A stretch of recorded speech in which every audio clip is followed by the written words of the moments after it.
这个公鸡的位置画的不对啊，而且上臂感觉画窄了。看到照片，这个是尖三角肌，尖三角肌结束的点对着的就是公鸡，然后这里是肱二头肌，后边是肱三头肌，在肱三头肌和公鸡之间出来的这个是肱桡部，包括肱桡肌和桡侧腕长伸肌。这里鼓出来的这个点是肱骨外上髁，它不是桡骨。从肱骨外上髁出来的这一坨，对应的是手掌的背部，这个呢是伸肌部啊，里边的具体基数可以不用画。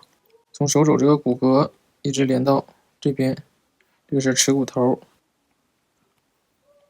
然后这一条轮廓是屈肌部，前臂的肱桡部、伸肌部和屈肌部就是这样概括的。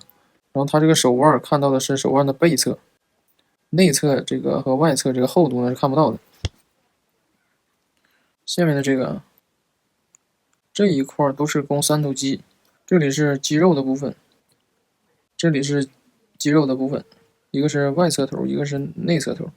然后中间的这一片略平的，这里是肌腱，肌腱下面是肱三头肌的伸头。这个缺少结构感，所有东西都画的圆圆的，也缺少体积和块面。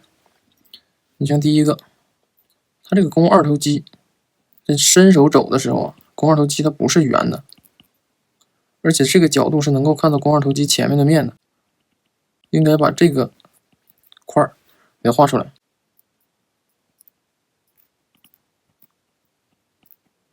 有一些地方适度的偏方一点。你缺少结构感呢，最主要一个原因就是所有的线条都是圆的线条，都是弧线。然后像手腕这个地方，前臂前端给它加一个侧面，如果是方体的话，就是这样的一个结构。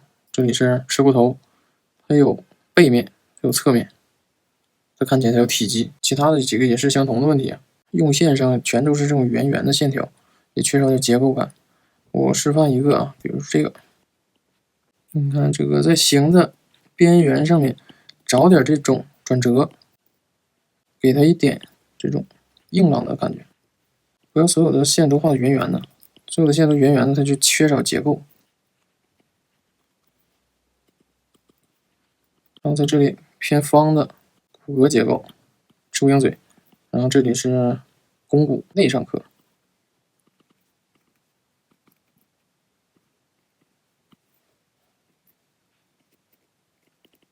是这样去画的话，这种结构感会更好，更清楚，更有结构感。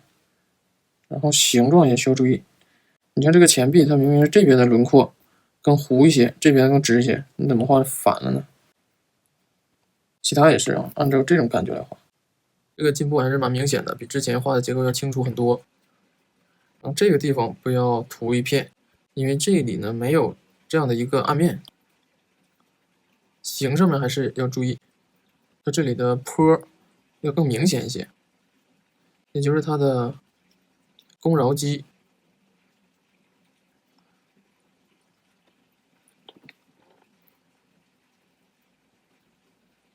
这里是桡侧腕长伸肌，这边是伸肌部，这里呢有一个三角形的，是肘肌。像这个模特他特别瘦，所以他的这个肌肉都不是很明显，所以这个边看起来略直，但是呢不要画得太平，可以稍微的给它一点点这个弧度。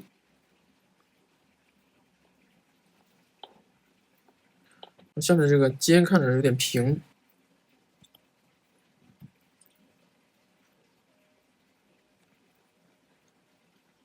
可以再概括一点，然后把胸大肌从肩头、肩三角肌下面穿出来的这个结构带一下，然后再去画肱二头肌。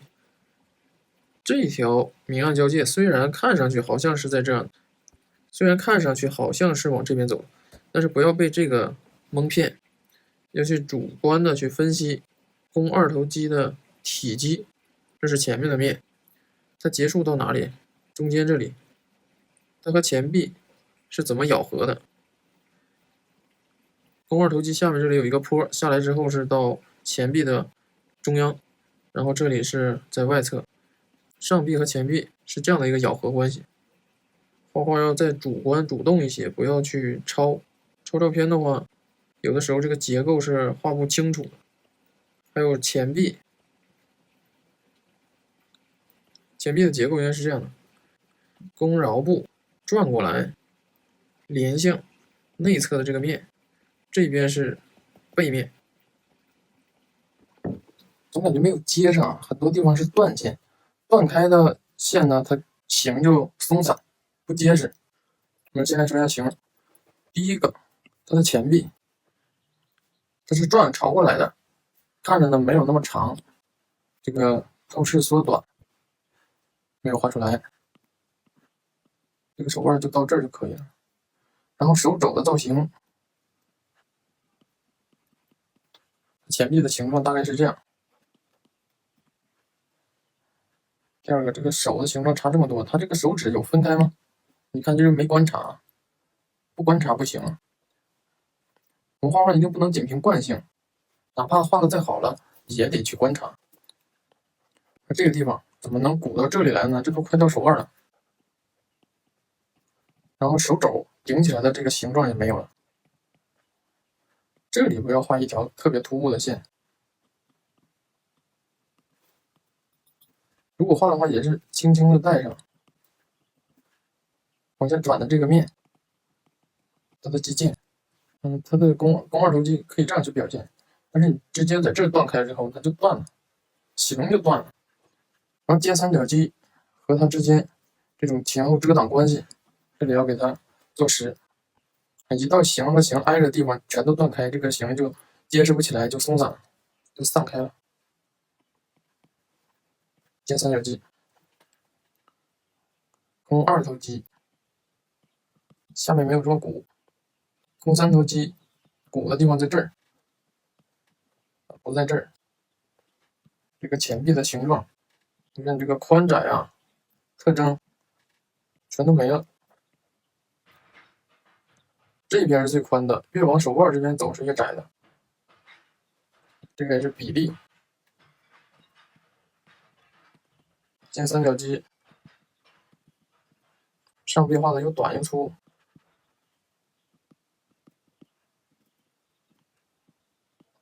你这个画的时候缺乏观察，缺乏思考，在画的时候一定要多观察。画形的时候不要太随意，你这个需要再理性一点，不要太感性，也不要太凭借惯性去画。